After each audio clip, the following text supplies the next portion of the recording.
Guys, কেমন আছো তোমরা? আজ বানাবো আমি মুড়ি মাখা। প্লিজ চ্যানেলটা সাবস্ক্রাইব করে দেবেন, লাইক করে দেবেন অ্যান্ড শেয়ার করে দেবেন। চলুন দেখে নিই কী কী লাগবে।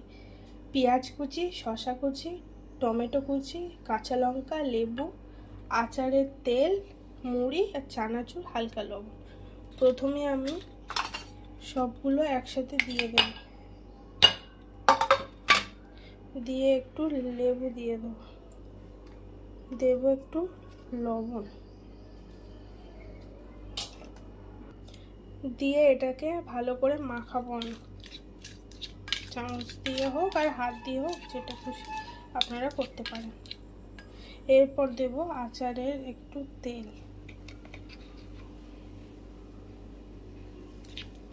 দিয়ে মাখাবো। এবার দেব চানাচুর, পুরোটাই দিয়ে দেবো। আমি একজনের পরিমাণ মতন করছি, আপনারা বেশি করে কোয়ান্টিটিতে করতে পারেন। এবার দেব মুড়ি,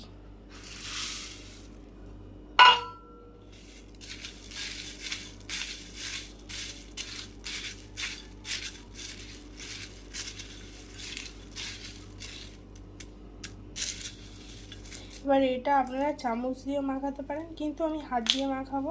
হাত দিয়ে মাখালে জিনিসটা ভালোভাবে মাখানো যাবে।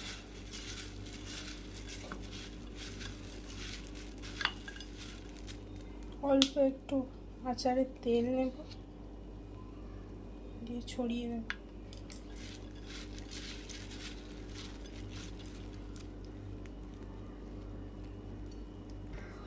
এবার লাস্টে আরেকটু চানাচুর ছড়িয়ে দেবো।